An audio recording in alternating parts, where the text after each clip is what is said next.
What's up, founders? Welcome back to the Formally channel, where we make medical device regulations less scary and a little more understandable for people like you and me. Today, we're diving into a topic that sounds super boring, but is super important for your success, and that's the Quality Management System, or QMS for short.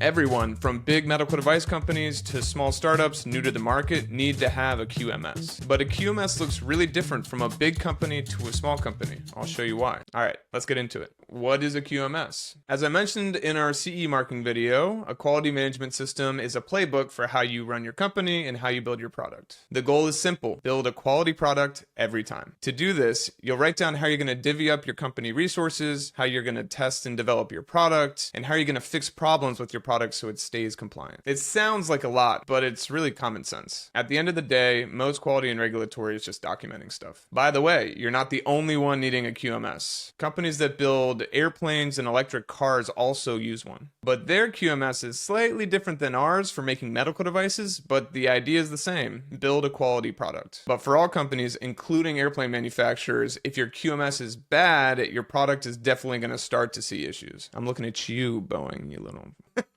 For medical devices, our QMS is based on ISO 13485. It's an international standard you can buy online. Here's a hack: buy it from the Estonian government. You can get it for like 10% of the price. Now, you can't say that Estonia never did anything for you.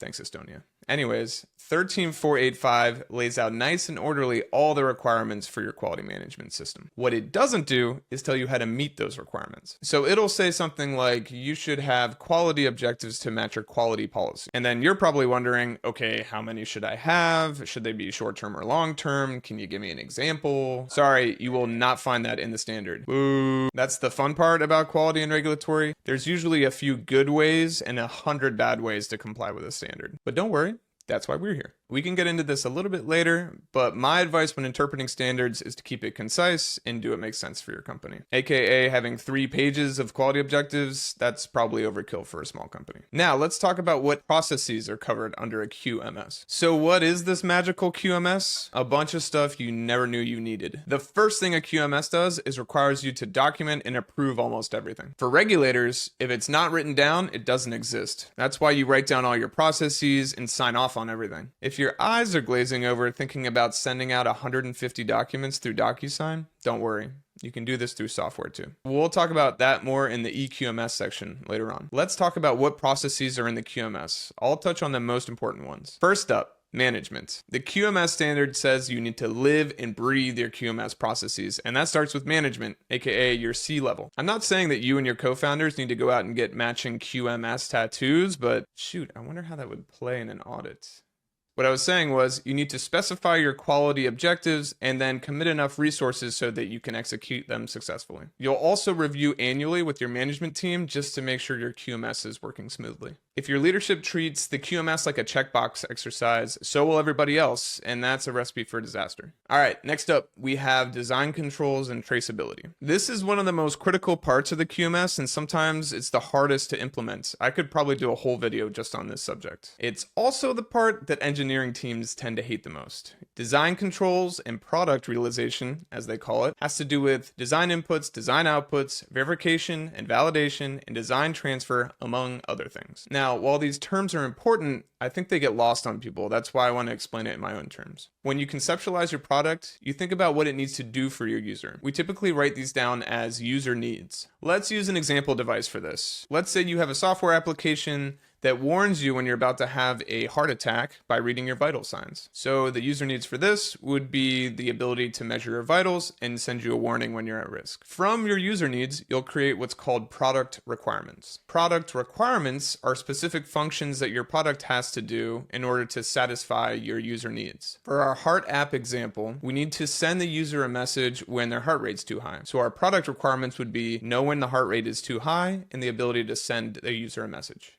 When you have all your product requirements, you'll go off and create the product code, the software architecture, and the other items you need to make the product you just designed. You'll want to specify a test for every product requirement to make sure that they've been created successfully in your product. For our heart app, this could be testing to see if a user alert message sends correctly. Finally, You'll want to specify some more tests to ensure that the user needs that you created in the very beginning have been validated in your product. Again, for our Heart app, this could be usability testing or simulated use testing in the final form of the product. And that's it. That's the whole process. That's kind of design control basics for you. Now you'll notice there was kind of like a waterfall type flow for this whole process. So the action of connecting your user needs to your requirements to your tests is called traceability, and that's the waterfall. So having your requirements and your tests clearly connected like this really helps auditors to make sure that you didn't overlook anything when you were building your product. The thing is that the design control process inevitably slows down your development process. It's kind of hard for it not to. And that usually drives engineering teams crazy. Drives me crazy. But having a clearly defined process for your teams can be a godsend. Aside from design controls, there's a few other QMS processes we can talk about. One is training. This may seem obvious, but your team should be trained on the QMS processes relevant to their role. Also, you want to keep a log of your employee training so that auditors can see it. Don't we just love auditors? Finally, let's talk about corrective and preventive actions. These are called CAPAs. This is how you fix any company or product issues when you have a QMS. So CAPAs document how you identified a problem, how you fixed it, and how you made sure it won't happen again. As with everything in a QMS, it's all about documentation, documentation, documentation. Documentation. There are a few other QMS processes I didn't get into, but you can find them all in the standard, or we have a great blog on ISO 1345. I'll put a link in the description of this video. So what does it mean to have a QMS? So let's say I have all these processes documented. Now what? Well, here's the thing. You actually need to live your QMS. It needs to be part of your daily operations. It's the same way writing down a workout routine doesn't give you a six-pack. Especially when your product hits the market, that's when the real fun begins. If something goes wrong, your QMS is what's going to save you. Just follow the processes you lined out and you should be good. It's not just about reacting to problems though. A strong QMS can actually help you prevent problems from happening in the first place. It's proactive, not just reactive. For instance, if you're regularly reviewing your processes and making improvements, you might even catch a potential flaw in your product design before it even makes it into your product. That is the kind of thing that can save your company not just money, but reputation too. Now, let's talk about this fancy new thing, the EQMS. This stands for Electronic QMS. This is when one or more quality management system processes are replaced by software. Yes, believe it or not, some companies have and still do use paper QMS. It makes no sense, and it's a mountain of papers. Save the trees, man. The most common process that goes digital first is document storage and approvals. This lets you do e-signatures in a document management platform. Instead of sending your document out for e-signature via DocuSign, you just do it inside this special EQMS software and it's good to go. This is like going from a landline to a smartphone. You can automate other things too. Some EQMSs let you do your whole traceability in software too. That can save you a ton of time and energy. Now, one thing to know is that you can use special EQMS software, or you can use software off the shelf like Confluence or Google Drive. Regardless of what software you use, you need to make sure that your software is validated. What does that mean? Validated means that your software has been proven to reliably do the QMS job that you asked it to do. See, you knew there would be a caveat, didn't you? You'll want to make sure that you provide evidence in a document, surprise, surprise, that you tested the software to do the QMS job and it passed with flying colors. And that is why off-the-shelf software isn't always the best for QMS processes. Now, don't get me wrong, EQMS can be a game changer, but it's not for everyone. Some fancy EQMSs are really expensive and they might be overkill for your startup. We at Formally offer an EQMS with some great value and a low price tag. If you want to find out more about that, check our website. We'll put a link in the description of this video. At the end of the day, the whole point of this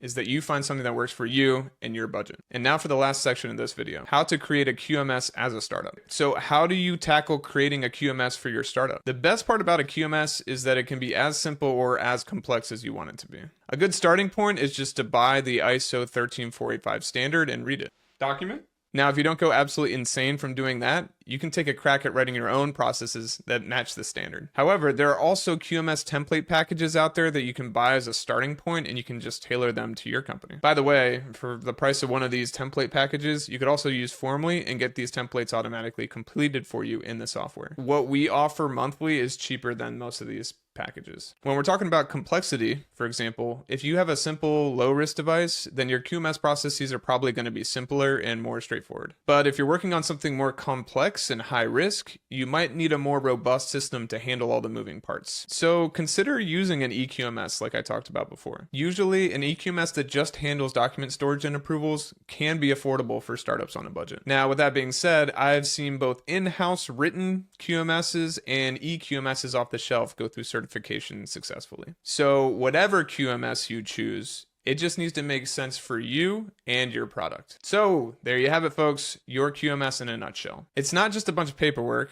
Okay, it is a lot of paperwork, but it is your roadmap for building a successful medical device company. If you found this video helpful, hit that subscribe button. Subscribe now. We're going to be releasing more videos soon to help you out in the world of medical device regulations. Other than that, thanks for watching the video, and until next time.